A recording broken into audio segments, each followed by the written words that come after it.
So, nasa series po tayo ngayon ng pag-aaral natin on Reformed Theology. And nandito po tayo sa 5 haligi ng pag-aaral natin sa tinatawag natin na 5 solas of the Reformation. Bago tayo magpatuloy, hayaan nyo naman kung basahin ko po ngayon in English yung Ephesians 2:1-9. Ganito po ang sinasabi. And you were dead in your trespasses and sins, in which you formerly walked according to the course of this world, according to the prince of the power of the air, of the spirit that is now working in the sons of disobedience.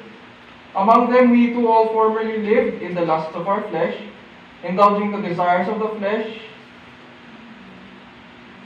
and of the mind, and were by nature children of wrath, even as the rest.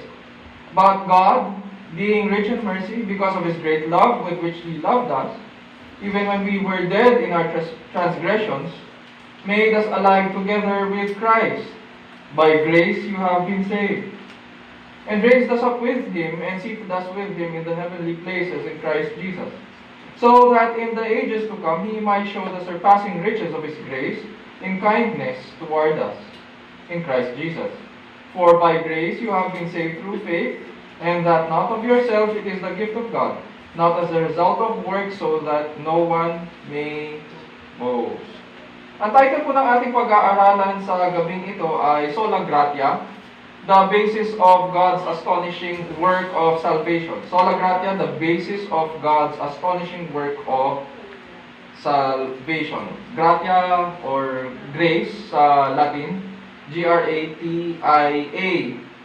Mga kapatid at kaibigan, ang Protestant Reformation ay nangyari noong 1500s. 1,000 years bago mangyari po ito, napadpad po sa Roma ang isang Roman Catholic monk mula Britanya upang magturo. Ang pangalan po ng monk na ito, itong British monk na ito ay si Pelagius.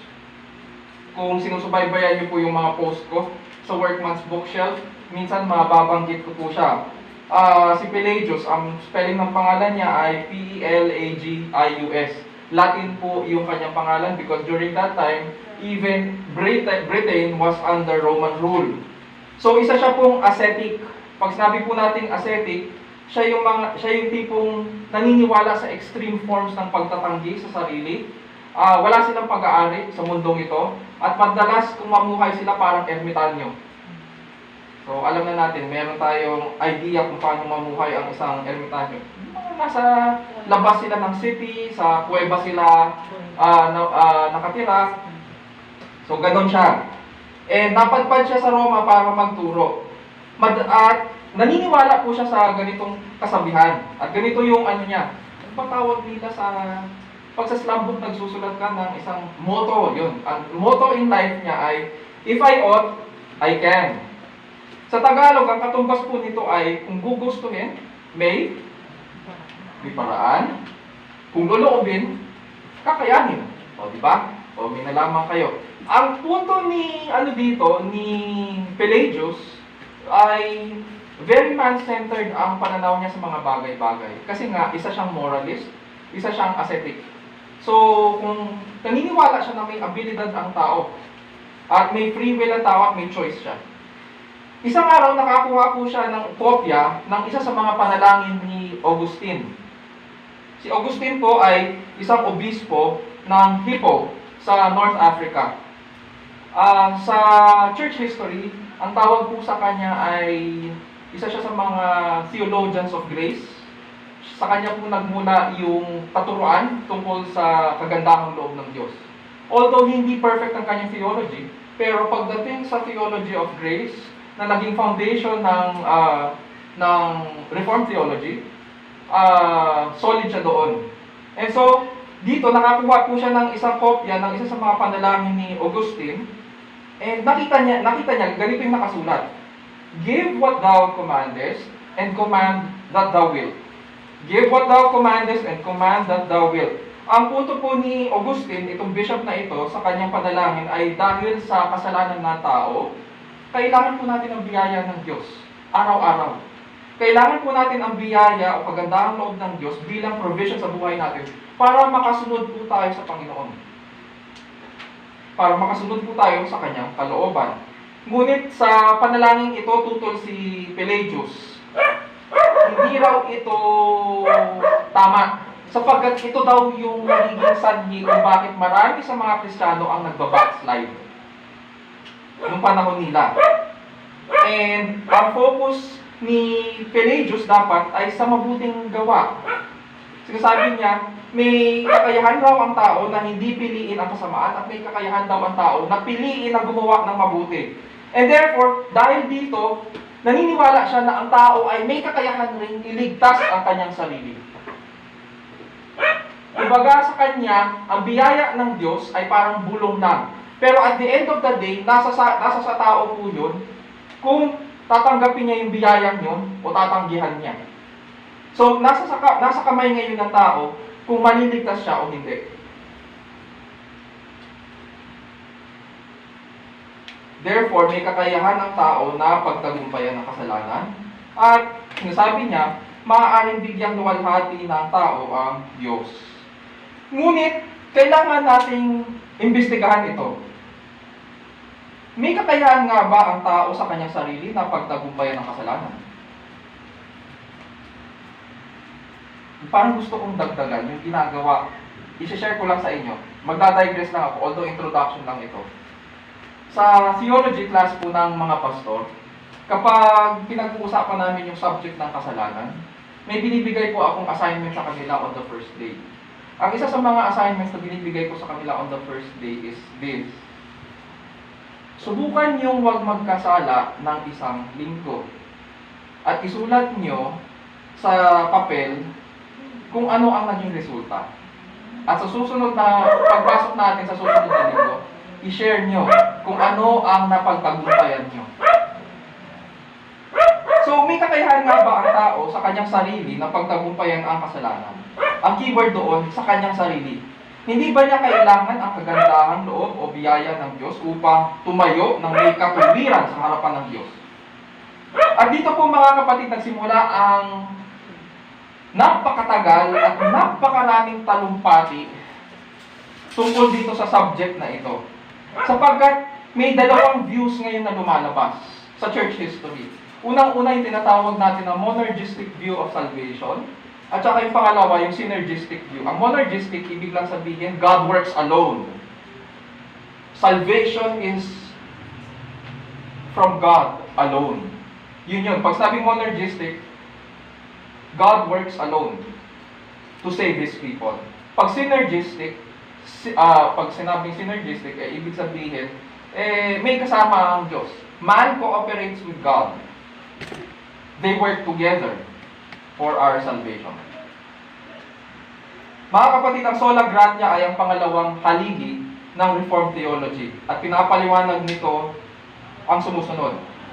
Dahil walang kakayahan ng tao na iligtas ang kanyang sarili, tanging Diyos lamang ang makapagliligtas sa kanya. And therefore, sa Reformed theology, monergistic ang view niya. Iimbestigahan natin ito sa ating binasa kanina na passage. In other words, hindi po kailangan ng Diyos ang mabubuting gawa. Hindi po kailangan ng Diyos ang tulong ng tao para magligtas. Hindi kailangan ng Diyos ang tulong ng tao para tuparin ang kanyang plano. Diyos ang may akda ng lahat ng bagay at siya ang tutupad ng lahat ng ito. Sabi natin last week na ang issue sa Reformation noon ay dahil, sabi nga natin, lumihis sila sa salita ng Diyos. Lumihis ang Catholic Church sa salita ng Diyos, sa sinasabi ng Diyos sa kanyang salita. Para sa Roma kasi, mahalaga ang biyaya ng Diyos. Ngunit hindi ito sapat. Uulitin ko po. Ang tinuturo po ng Roman Catholic Church, mahalaga ang biyaya ng Diyos. Ngunit hindi ito sapat. Mahalaga ang ginawa ni Kristo, mahalaga ang kagandahang loob ng Diyos, ngunit hindi ito sapat para sa kaligtasan. Para maipakita ng Diyos ang kanyang kagandahang loob at mailapat ito sa buhay ng tao, kailangan maipakita ng tao na karapat-dapat siya sa biyaya ng Diyos. Uulitin ko, kailangan ipakita ng tao na karapat-dapat siya sa biyaya ng Diyos. Fast forward tayo. Yung time ni Augustine at saka ni Pelagius ay 400 AD yun. Fast forward tayo 1,000 years after. Punta tayo sa Reformation. nung time na ito ay, noong 1500s, nagkaroon ng church buildings. Paano na, nakapag-participate na sa church building project. Noong 1500s, nagkaroon ng massive church building project sa Vatican. Ginagawa po nila nung panahong ito yung tinatawag natin na St. Peter's Basilica. Kapag nanonood po tayo sa TV, yung ano ba tawag ko? Yung makikita nating cathedral na may mataas na dome, yun yung St. Peter's Basilica. So ginagawa nila yung pinakabilog sa taas, yung dome ng panahong ito, ng 1500s. Ang sabi ng Pope, hindi naging sapat kasi yung offerings. So kailangan nila ngayon maglabas ng special indulgence. Siguro narinig na natin ito sa mga lessons natin. Naglabas ngayon ang Pope ng special indulgence. Ano ba yung indulgence? Papel po siya, tapos kailangan mong magbayad para doon. Kailangan mong magbayad kasi ang turo nila nung panahong yun, pag nagbigay ka sa church, certificate yun na mayroon kang binigay sa church at yung abuloy na yun ay mapupunta doon sa treasury ng church. When I say treasury, hindi siya physical treasury. Spiritual treasury siya. So, pag napunta yun sa spiritual treasury, ibig sabihin, nagbibigay ka para yung mga kaluluwa sa purgatorio ay mapalaya at mapunta sa langit. Okay? Okay, ganun yung issue nun. So, lumala actually ito dahil sa isang preacher, Catholic preacher, na nagngangalang Johann Tetzel. Minarket niya ng sobrang ganda itong indulgence. Maraming kumuha ng indulgence nung panahong yun. Ganito po ang sinabi niya. Sinabi po ni Johann Tetzel, kapag narinig na kumalansing ang hinulog na barya, ang kaluluwa mula sa purgatorio ay lalaya. So ngayon, maraming kumuha nito. So sabi ni Johann Tetzel dito sa indulgence, habang minamarket niya ito sa mga tao, kapag narinig na kumalansing ang hinulog na barya, ang kaluluwa mula sa purgatorio ay lalaya. At dahil dito, nadismaya po si Martin Luther. Si Martin Luther po ay isang German monk siya, and scholar po siya.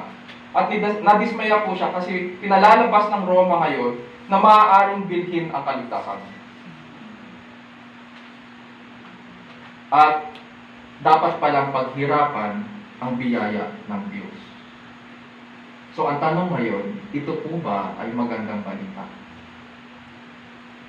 Para sa Roma, naniniwala sila na mahalaga ang kagandahang loob ng Diyos at gawa ni Kristo, ngunit hindi ito sapat. Yun ang naging problema. Kailangan kasing ipakita daw ng tao na karapat-dapat siya sa pamamagitan ng kanyang gawa. In this case, kailangan siya bumili ng indulgence at pakita niya sa kanyang pamumuhay. Bagamat sinabihan ng Roman Catholic Church na heretic si Pelagius, at heresy, pag sinabing heresy, false teaching. False teaching yung sinabi ni Pelagius, yung tinuturo niya 1,000 years earlier. Ang naging problema ng Roman Catholic Church, nang malihis siya sa salita ng Diyos, nahulog rin po siya sa isang uri ng Pelagianism. So yung tinanggi niya 1,000 years earlier, yung sinukan niya 1,000 years earlier, siyang kanyang kinain in the 1500s. Sapagkat ang Roman Catholic view ng salvation ay synergistic. Yun yung pinagkaiba ng Reformed. Ang Reformed ay monergistic. Ang Roman Catholic view ay synergistic. So kapag ikaw, ang tanong natin ngayon ay, kung hindi pala sapat ang biyaya ng Diyos, at kailangan idagdag ang kalooban at gawa ng tao para sa kaligtasan, paano ito naging mabuting balita? Kailangan mo palang patunayan ang sarili mo. Saan ang mabuting balita to? Gaano pag kino-quantify natin yung mabuting gawa ng tao, hanggang saan ba dapat siya gumawa ng mabuti para tanggapin siya ng Diyos? Yun yung tanong. Kung ganun ang tinuturo ng Bible. Ganito nga ba ang testimony ng kasulatan? And so mga kapatid, as we gather around God's Word, nawa makita po natin sa kabila ng ating mga pinagdadaanan, ang katapatan at kagandahang loob ng Diyos.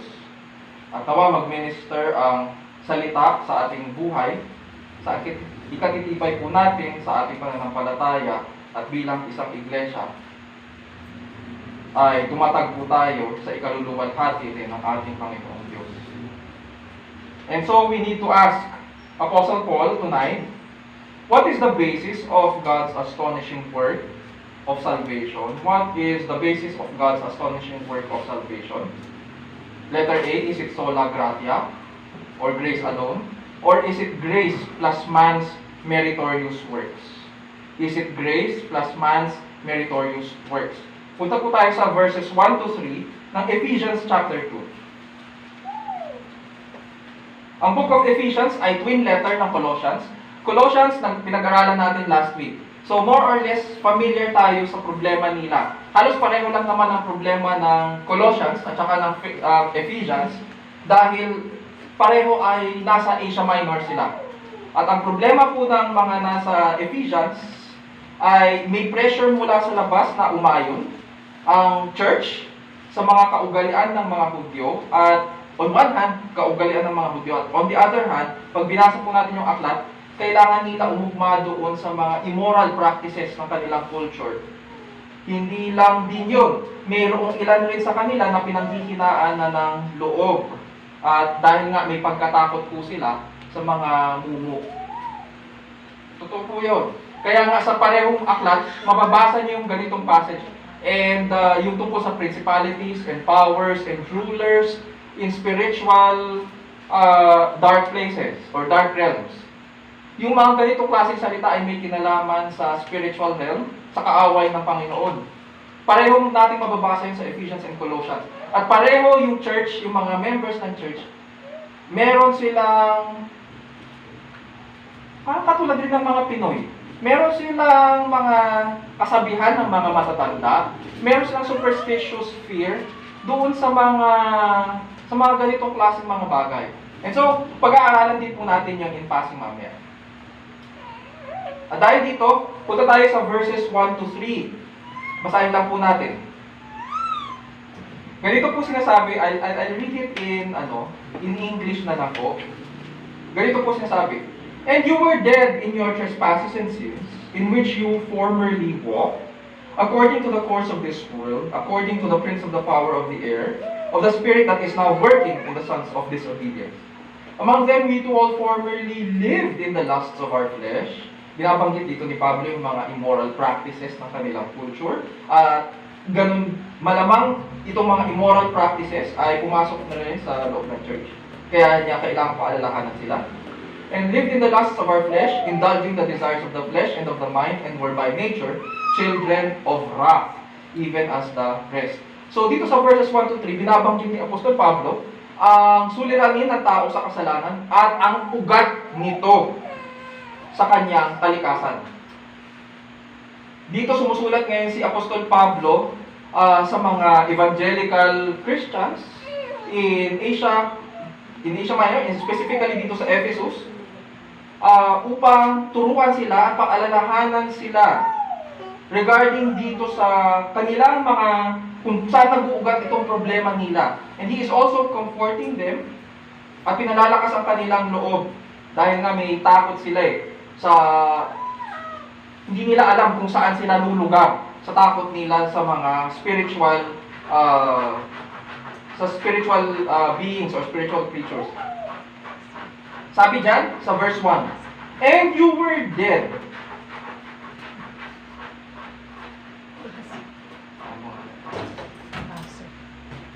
And you were dead, sabi niya. Ano ba ibig sabihin ng "and you were dead"?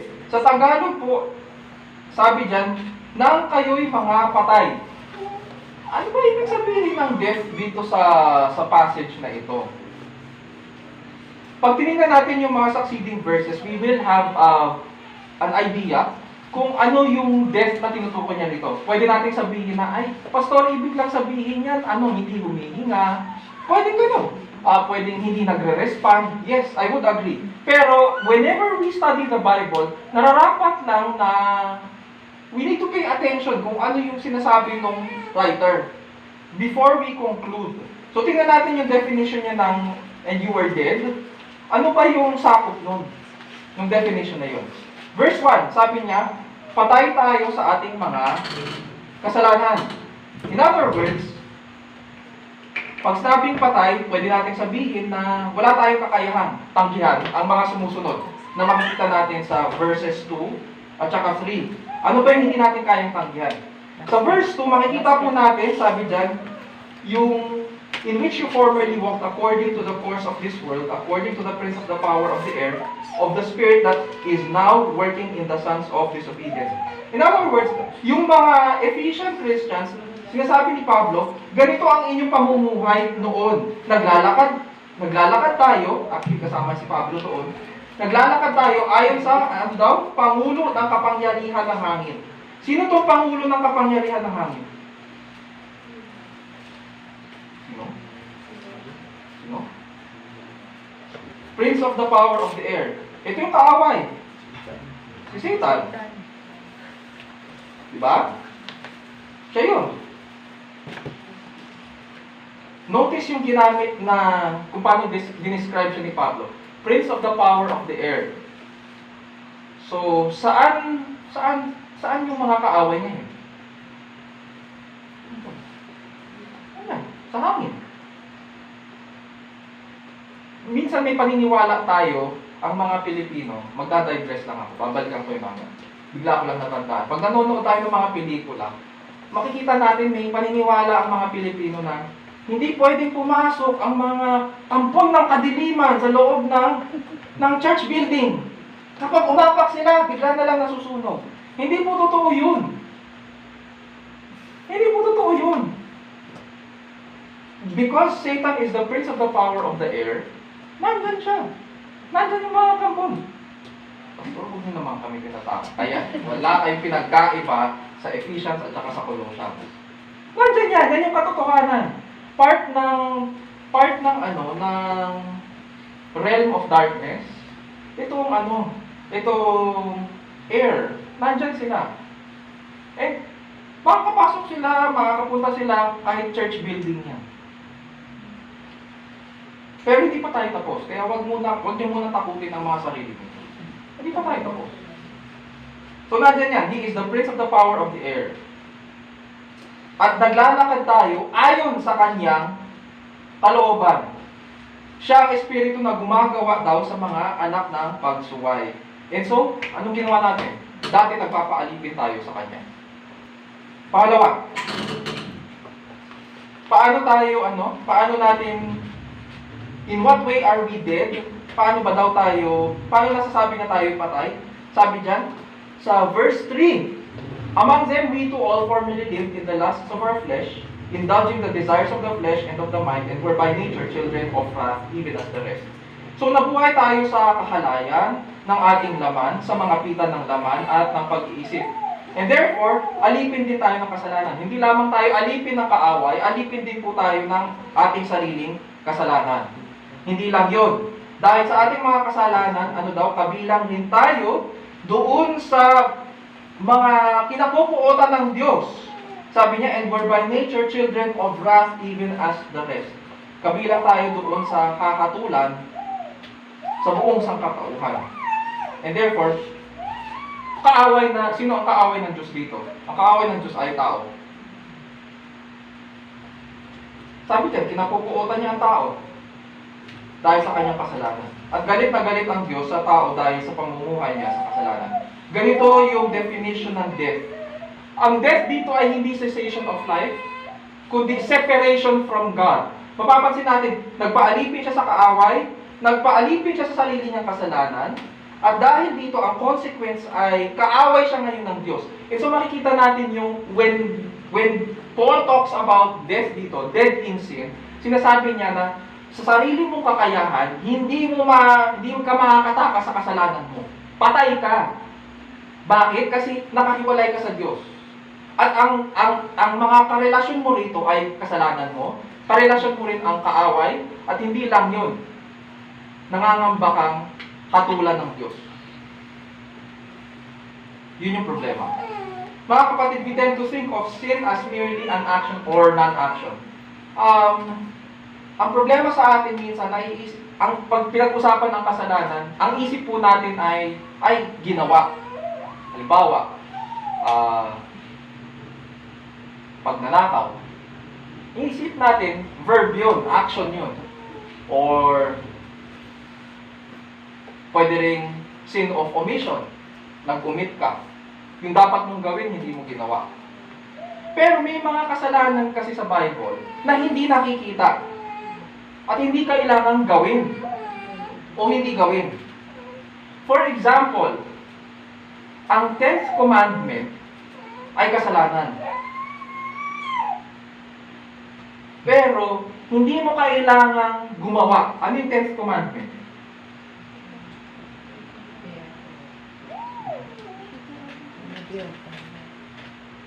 Thou shalt not covet. Hindi kabit. Thou shalt not covet. Pag sinabing covet, sa puso mo pa lang, nandun na. Mga kapatid, ang problema dito ay, ang sin kasi ay hindi lamang ginagawa. Sin is also a nature.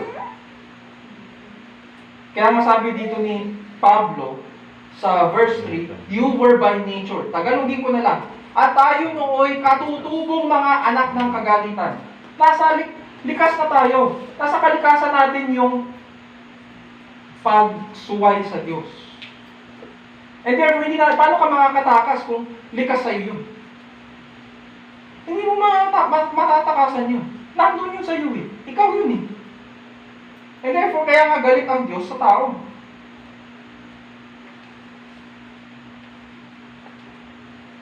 Sabi nga dito, ang ginagawa, ang mga pita ng laman at ng pag-iisip, at tayo nooy katutubong mga anak ng kagalitan. So, likas na po sa atin na piliin ang pagsuway sa Diyos. Sin is not just an action or non-action, it is in our nature. Sinful ang nature natin. Kaya nga nagnanakaw ang isang tao. Bakit ba siya nagnanakaw? Sapagkat siya ay magnanakaw. Bakit ba mapatay ang isang tao? Nagmamurder. Dahil murderer siya in his heart. Pangalawa, gusto ko lang balikan natin yung sinabi ni Apostol Pablo na dead in trespasses and sins. Patay sa pagsalangsang at mga kasalanan. Mga kapatid at kaibigan, hindi ito parang isang taong nalulunod. Nakakita na ba kayo ng taong nalulunod? Siguro sa TV or any video. Kung makakita kayo ng taong nalulunod, hindi ito yung parang ganun na, tapos biglang mag-iitsa yung lifeguard ng salbabida, tapos kailangan lang niya kunin yung salbabida para mailigtas niya yung kanyang sarili. Ang pinag-uusapan dito sa verses 1 to 3, hindi ganun. Nakita ko nyo ba yung pinost ko sa page natin? May isang lalaki na nandun na parang palumog na doon sa dagat at wala siyang magawa. Dito sa Ephesians chapter 2 verses 1 to 3, ang taong lugmok sa kasalanan ay patay. In other words, sinasabi dito ni Pablo, namatay tayo dahil sa ating kasalanan. At kung ikaw ay patay, saan ka makakakuha ng kakayahan na iligtas mo ang sarili mo? Kung ikaw ay nalunod na at namatay ka na, ano mo maliligtas ang sarili mo? Yun yung larawan na binibigay sa atin ni Pablo. Patay ka na. Patay. So wala kang kakayahan. Nalunod ka, tapos namatay ka.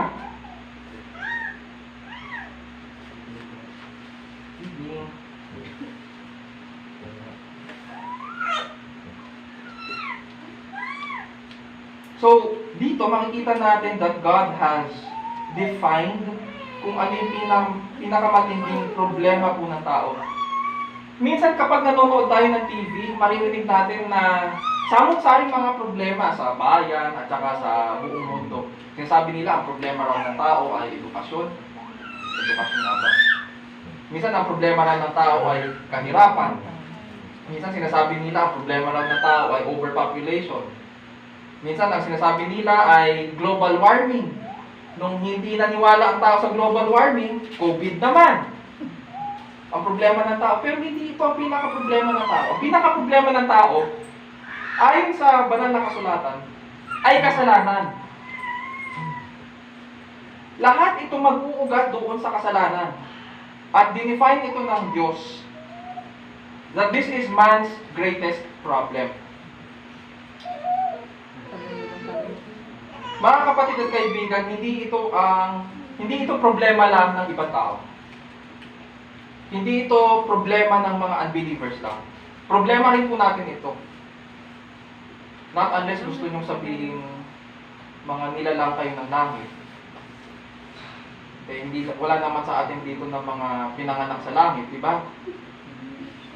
Pakita nyo muna yung mga pakpak nyo kung kayo mga nilalang ng langit, di ba? Lahat tayo pinanganak dito sa mundong ito. And so this is also our problem. Hindi except dito ang mga Christians. Kaya nga sinabi ni Pablo na ganito yung buhay nyo noon. Problema natin ito dahil lahat tayo ay anak ng Adan. At dahil sa ginawa ni Adan, ito yung naging suliranin natin. Ganito ang ating kalikasan. At ano daw ang tingin ng Diyos sa atin? Ang tingin niya po sa atin ay mga kaaway. Napupuot ang Diyos sa tao. Kaya hindi natin maaaring maparangalan ang Diyos sa ating mga sarili at hindi natin makakamit ang pagtanggap ng Diyos sa pamamagitan ng ating mga gawa dahil lahat ng ito ay may bahid ng ating kasalanan. At namumuhi ang Diyos sa ating mga kasalanan. Pag pinakinggan namin, parang nakakapanlumo, nakakalungkot. Pero, ang kwento ng Bible ay hindi nagtatapos doon. So, let's answer the first question muna. What is the basis for God's astonishing work of salvation? Verses 1 to 3. Ito yung makikita natin. Man's work cannot be the basis of merit because man is God's enemy. Hindi pwedeng doon kunin ang batayan ng pagligtas sa tao sapagkat kaaway ng Diyos ang tao. Man's work cannot be the basis of merit. Man's work cannot be the basis of merit because man is God's enemy. So, hindi pwede ang works ng tao. Hindi nalulugod ang Diyos sa gawa ng tao. Verses 4 to 9. Ganito po sinasabi ni Apostol Pablo. But God, I like the way yung ginawa niya rito. Nagsimula siya sa but God, ibig sabihin, nagbabago siya ng tono, nagbabago siya ng kwento, at kinokontra niya yung una niyang sinabi tungkol doon sa kalagayan ng mga Kristiyano. Sabi niya, but God, being rich in mercy, because of His great love with which He loved us, even when we were dead in our transgressions, made us alive together with Christ. By grace you have been saved, and raised us up with Him, and seated us with Him in the heavenly places, in Christ Jesus, so that in the ages to come, He might show the surpassing riches of His grace in kindness toward us in Christ Jesus. For by grace you have been saved through faith, and that not of yourselves, it is the gift of God, not as a result of works, so that no one may boast. Dito po sa verses 4 to 9, binabanggit po ni Apostol Pablo ang magandang balita na ginawa ng Diyos sa kabila ng pagsuway ng tao. There is always good news sa Bible at kailangan binabantayan natin yun.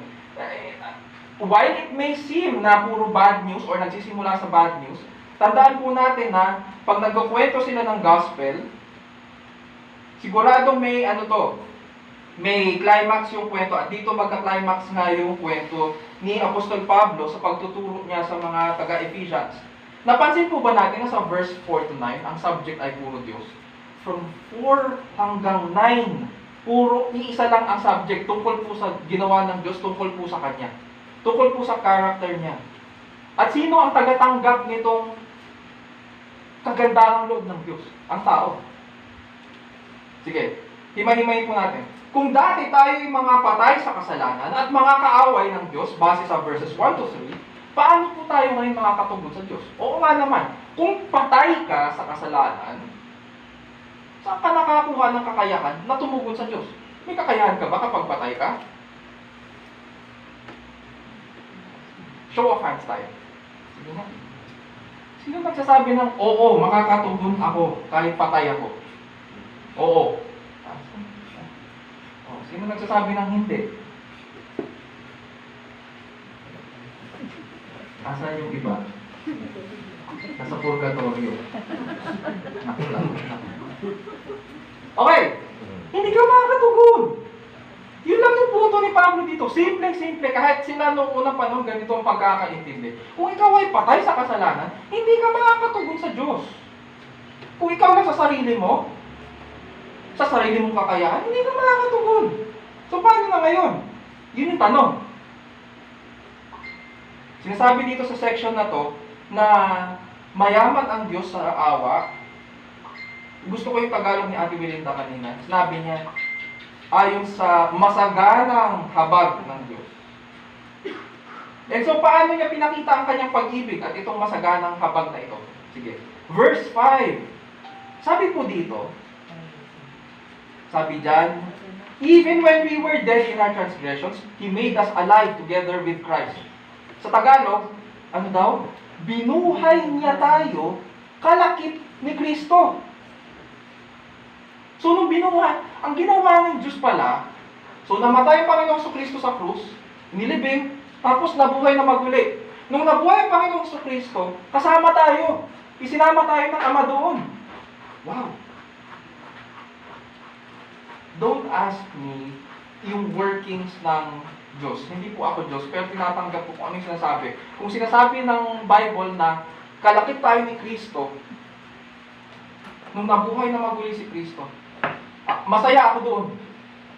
Ibig sabihin, binigyan niya tayo ng panibagong buhay. Hiningahan niya tayo ng panibagong buhay.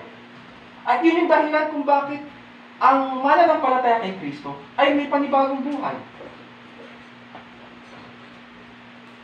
Sabi niya, paano niya pinakita ang kanyang pag-ibig? Unang-una, binuhay niya tayo kalakip ni Kristo. Kalakip ng kanyang bugtong na anak. Okay? Number 1. Sapat na ba yun sa Ama? Hindi. Verse 6a. He made us alive sa verse 5. Sa verse 6, and He raised us up with Him and seated us with Him in the heavenly places in Christ Jesus. So verse 6a, ibinangon tayong kalakip naman ni Kristo. Hindi lang tayo binigyan ng panibagong hininga, ibinangon din tayo. Meron kasi, di ba, nabuhay nga mula sa mga patay, nandun pa rin sa kabaon, di ba? Tapos katok ng katok, natatakot naman yung mga naglalamay. Uy, biglang nabuhay. Hindi pwedeng ganon. Hindi sapat sa Ama na hiningahan ka lang. Para sa Kanya, kailangan buhayin ka niya. Kailangan, ano yung ginamit niya term dito? Kailangan ibangon ka niya mula sa mga patay. Sapat na ba ito sa Ama? Hindi. Verse 6b, sabi niya dyan, and seated us with Him in the heavenly places in Christ Jesus. So, hiningahan ka niya ng panibagong hininga. In other words, you are a new creation. Tapos, ibinangon ka niya mula sa mga patay. Hindi sapat sa Ama yun. Kailangan iangat ka pa niya. So, nasaan ngayon ang mga mananampalataya? Saan tayo nakaupo ngayon? Sa mata at sa isip ng Diyos, kasama tayo ni Kristo sa kanyang luklukan. Spiritually, we are seated with Christ in the heavenly places. Ano kaya ibig sabihin nito? Maaaring pwede nating sabihin na tinuturing tayo ng Diyos na kanyang mga anak. Kaya kasama natin si Kristo doon sa kanyang luklukan. And therefore, we are children of the kingdom. We are children of the King. Pag tayo ay children of the King, ano tawag sa atin? Ikaw ay? Hari agad. Di ba pwede prinsipe muna? prinsipe at saka mga prinsesa. Hindi lang yun. Tagapagmana rin po tayo ng kaharian. Ganito kaganda yung plano ng Diyos. Pangalawa, balikan lang natin yung kwento ng mga Ephesians. Sabi ko po kanina kasi, may takot po sila sa mga espiritu, mga masasamang espiritu. And dito, sinasabi ni Kristo, kanina sinabi ni Kristo, kanina sinasabi ni Pablo, sa verses 1 to 3, nasaan yung mga kaaway? Nandiyan sila. Sa alapaap, di ba? Pero saan daw tayo inupo ng Ama? Sa hangin ba? Saan? Saan? Saan? Nasaan yun? Sa taas. So, Pinakataas. maganda yung Tagalog. Sa trono. Sa trono nga. Nasaan? Sa sangkalangitan. Yung point dyan ni Paul is that mas mataas ang luklukan ng Diyos kaysa sa hangin. So, ang tingin ng Ama sa atin, dahil tayo ay children of the kingdom, mas mataas ang tingin niya sa atin kaysa sa kanyang mga kaaway. So hindi tayo pwedeng salingin basta-basta ng kaaway. Nakita niyo? Nagbago ba ang pananaw natin tungkol sa mga mumu at saka sa mga aswang? May mga buntis pa naman tayo dito. Diba? Yun lang eh. Mas mataas ang tingin at dahil iniupo tayo ng Ama doon sa luklukan ni Kristo, it should be sufficient for us to understand kung ano ang kalagayan natin, kung ano yung spiritual na kalagayan natin sa harapan ng Ama. Bakit daw niya ginawa ito? Bakit ito ginawa ng Ama? Sa verse 7, sinasabi dito ni Pablo, upang sa panahong darating ay maihayag niya ang dakilang kayamanan ng kanyang biyaya sa kagandahang loob sa atin kay Kristo Jesus. Parang ang sinasabi dito ni Pablo, sa akin kung ako tatanungin, hindi pa ba yun sapat? Parang napakalalim at napakalawak na nung ginawa ng Ama sa atin, na iniupo tayo kasama ni Kristo sa kanyang luklukan. Pero sabi dito ni Pablo, hindi pa doon nagtatapos. Hindi nagtatapos doon yung biyaya ng Ama para sa atin. So mga kapatid, punta tayo sa application. Dahil tayo po ay mga anak ng hari at tagapagmana ng kaharian, ano po ba dapat ang larawan ng buhay bilang mga tagapagmana ng kaharian? Paano po ba dapat mag-isip ang mga prinsipe at prinsesa? Dahil tayo ay naligtas ng dahil sa kagandahang loob ng Diyos sa atin, hindi ba dapat makikita rin ang kagandahang loob na ito sa ating pag-iisip, kung paano tayo mag-isip, sa ating pananalita at sa ating gawa? Di ba dapat lumalabas yun? Pangalawa, at dahil inilakip tayo kay Kristo nang buhayin siya ng Diyos at iniupo sa sangkalangitan, dapat po ba tayong mag-isip at kumilos na parang mga lugmok at gumugulong sa kasalanan? So pag-isipan po natin mabuti. At pangatlo, dahil tayo po ay ginawang mga anak ng hari at iniupo kasama ni Kristo sa sangkalangitan, dapat po ba tayong matakot na parang mas makapangyarihan pa ang lupon ng kasamaan kaysa sa Diyos? Nung bata po ako, natandaan ko po. Siguro mga 13 years old ako, 14, umuwi po kami ng probinsya. Nakakilala na po ako sa Panginoon. Pero syempre, itong mga bagay na ito, hindi ko pa naiintindihan noon. So, syempre, kung ano yung mapapanood ko sa TV, ginagaya ko rin lang. Dahil wala naman din ako masyadong alam pa sa Bible noon, kung ano lang yung makatandaan ko, yun ang ginagawa ko. One time, nandun kami sa tsuhin namin sa Nueva Ecija. Madilim na noon, gabi na. Alam niyo naman sa probinsya, di ba? May mga parts sa probinsya na walang ilaw. So, nagtanong ako, pwede bang magwiwi lang? Sige, doon lang sa tabi. Sabi sa akin, wala pang CR dito. Nakakahiya naman na magtanong, di ba kung may CR pa sila eh. Tinuro ka lang, doon lang, okay na, doon sa tabi.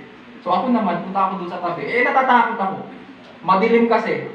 Di syempre, sabi ko, bago ako umihin, tabi-tabi po. Pero kristado na ako noon. Ang punto ko rito ay, ano ba dapat ang ating attitude pagdating sa mga bagay na ito? Di ba? Kung tayo ay mga Kristiyano na, ano ba dapat ang ating mga pananaw pagdating sa mga ganito? Hindi ko sinasabi na hamunin natin ang kampo ng kadiliman. Hindi ko sinasabi yun. Pero ang punto dito ay, dahil makapangyarihan ang Diyos, kanino ba dapat ako natatakot? Doon sa may hawak ng aking buhay? O doon sa nananakot lang?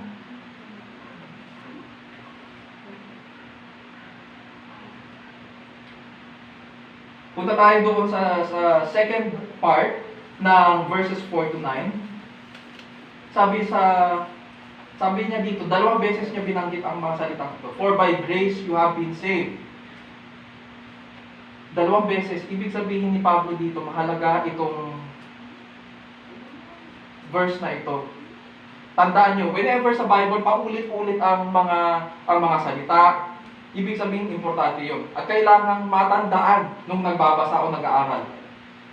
Dahil dalawang beses niya ito inulit, may pinupunto dito si Pablo. Sa verses 4 to 9, hindi lamang Diyos ang subject or doer of grace. Hindi lang siya yung subject. Dahil dalawang beses niya itong inulit, itong mga salitang for by grace, you have been saved. Ibig sabihin, Diyos, sa pamamagitan lamang ng Diyos, kaya tayo maliligtas. Hindi dahil kailangan ng Diyos ng katuwang, o kailangan niya ng tulong natin, o kooperasyon natin. Pag tinignan pa natin dito sa verse 8, makikita natin na pinagkalooban niya rin tayo ng kakayahang sumampalataya at tumugod sa Kanya. Yun yung tanong natin kanina eh. Kung ang tao ay patay sa kasalanan, paano ba siya makatutugon? So sinasabi dito ni Pablo na dalawang beses niyang binanggit, it is only by grace that you have been saved. It is only by God's grace. Only by God's grace. Pag sabing only, natatangit. Walang ibang kapantayan, walang kasama yan. Yan lang. So, sabi pa niya, so paano tayo makakatugon? Verse 8, sapagkat sa biyaya, kayo'y nangaligtas sa pamamagitan ng pananampalataya. At ito'y hindi sa inyong sarili. Ano yung sinasabi ni Pablo na ito'y hindi sa inyong sarili? Maganda yung Tagalog ni Ate Belinda. Yung ito'y hindi sa inyong sarili, dahil malapit ito doon sa salitang pananampalataya, ibig sabihin, kahit ang pananampalataya natin ay galing mismo sa Diyos. Kahit ang ating pananampalataya ay biyaya ng Diyos sa atin. Hindi ito part ng kakayahan ng tao. Hindi ito part ng capacity natin na tumugon sa Diyos. Kasi nga, paano nga tayo tutugon? Patay tayo sa kasalanan. Sabi niya dyan, at ito'y hindi sa inyong sarili, ito'y kaloob ng Diyos. Verse 9, hindi sa pamamagitan ng mga gawa, upang ang sino man ay huwag magmapuri. Mga kapatid, binuhay tayo ng Diyos. Siya lamang ang gumawa. Hindi niya tayo pinabayaang manatiling patay sa kasalanan. Hindi na tayo patay. Uulitin ko po, hindi na tayo patay, kundi buhay. Buhay tayo. Ganyan ang kamangha-manghang gawa ng Diyos sa kaligtasan. Puntahan lang natin ang Old Testament. Ganito rin po ang kwento sa Old Testament. Sino dito nakakaalam sa kwento ni Jonah? Jonah. Yun. Alam natin dahil sa Sunday School na si Jonah ay kinain ng malaking isda. Sabi ng iba kinain ng malaking balyena. Pero nagtatalo kami ng mga anak namin, agree kami na hindi balyena ang kumain sa kanya. Sapagkat maliit lang lalamunan ng balyena. Ang kayang kainin ng balyena ay mga plankton at saka mga maliliit na shrimp. So, hindi kaya kumain ng tao ng balyena. So, malamang sa malamang, malaking isda ito. Pero ang hindi tinuturo sa atin sa Sunday School ay namatay po si Jonah. Buksan lang po natin sa Jonah chapter 2.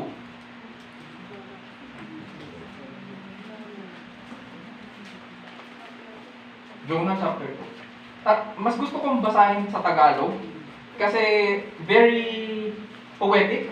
Patula ang Tagalog at napakaganda ng pagkaka-translate. Verse 1 hanggang 9. Jonah chapter 2 verses 1 to 9.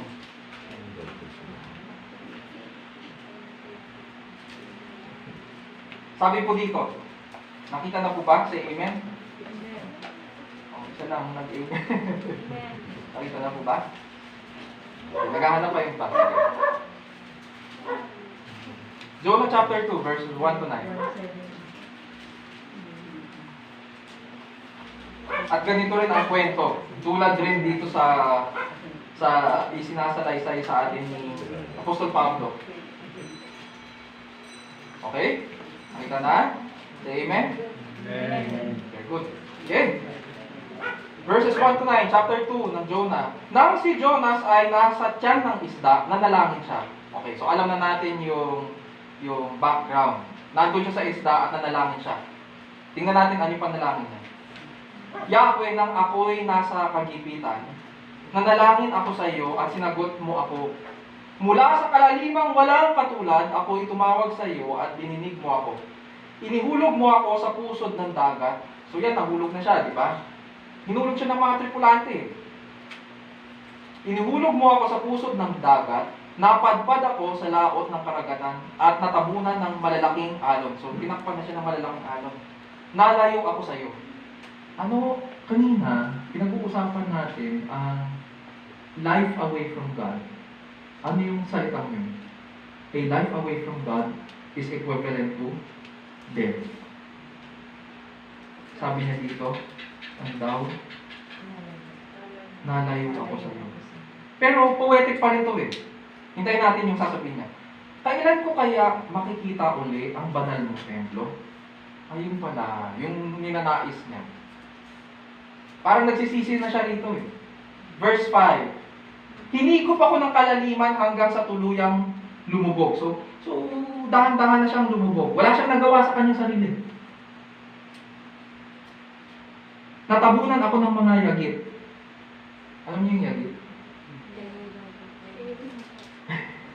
yung ibang mga tao, ano yagit?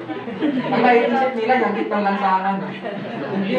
Ang yagit, ito yung mga pwedeng basura ng dagat. Pero kasi pag tinignan yung original language, ito yung parang mga lamang dagat, mga halaman, yung mga ganun. Pwede rin basura ng dagat, pwede rin siguro. So natabunan siya. Una natabunan siya ng mga alon. At ngayon, dahil malalim na yung pagkalubog niya, pati yung mga yagit doon sa ilalim ng dagat, tinakpan na rin siya. Sabi niya sa verse 6, ako'y nalubog sa ilalim ng mga bundok, sa daigdig ng mga patay. Kamatay siya. Ngunit mula rooy, iniahon mo ako ng buhay. Sounds familiar? Hindi ba parang Ephesians 2 ito? Ngunit mula rooy, iniahon mo ako ng buhay, o Yahweh aking Diyos. Nang maramdaman kong mabubugto na ang aking hininga, naalala kita Yahweh. Ako'y dumaing, at narinig mo ako mula sa iyong banal na templo. Ang mga sumasamba sa Diyos-Diyosan ay hindi tapat sa iyo. Ngunit magpapasalamat ako sa iyo sa aking mga awit. Ako'y maghahandog sa iyo. Tutuparin ko ang aking mga pangako sa iyo. O Yahweh, tanging tagapagligtas. Sa English, ito ay, ang English nito ay, salvation is of the Lord. Paulit-ulit itong salita sa Old Testament na ang kaligtasan ay nagmumula lamang sa Diyos. Hindi kasama ang tao sa kaligtasan. Hindi kailangan ng Diyos ng tulong ng gawa ng tao. Namatay na siya rito eh. So binuhay lang siya ng Diyos. Kaya ang sabi nila, so bakit? Eto lang, medyo magdadigress lang ako. Ituloy natin yung kwento ni Jonah. Kaya nagtaka yung mga, sabi ng mga theologians ha, ito yung mga scholars, na nag-speculation lang. Magtataka tayo, bakit nung sinuka ng isda si Jonah, nung makita siya ng mga taga Niniva, bigla silang nagkumaripas at nagsisi sa Panginoon. Sabi nila kasi ang itsura daw ni Jonah, mukha daw parang dinigest na ng isda. Kaya natakot sila. Nagtataka sila, anong klaseng zombie ito? Bakit naglalakad pa ito? Sa itsura niya yun. Pero nevertheless, binuhay pa rin siya ng Panginoon. So mga kapatid, what is the basis of God's astonishing work of salvation? Verses 1 to 3, hindi maaaring magmula ito sa gawa ng tao. Man's work cannot be the basis of merit because man is God's enemy. And therefore, in verses 4 to 9, it is by His grace alone that God saves His people. It is by His grace alone that God saves His people. Mga kapatid at kaibigan, hindi po tayo iniwan ng Diyos sa ating mga kasalanan. Hindi nagtatapos doon ang kwento. Sa pagbaba ng ating Panginoong Kristo, pinahayag niya ang masaganang kagandahang loob ng Diyos sa atin.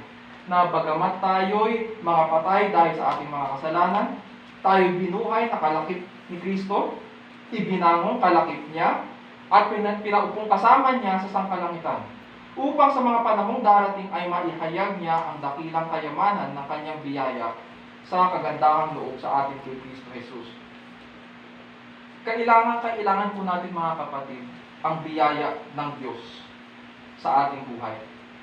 Mahalaga po ito dahil tanging ito lang ang magpe-preserve sa atin, ito lang ang mag-iingat sa atin sa bawat araw hanggang sa makarating tayo sa piling ng Diyos.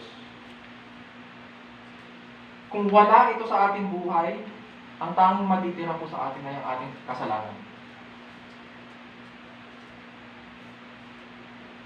At sadly, kung iiwan tayo ng Diyos sa ating mga kasalanan, dagat-dagatang apoy ang naghihintay po na ating huling hantungan. And so, God's grace is the basis of God's astonishing work of salvation. Grace alone. Sola gratia.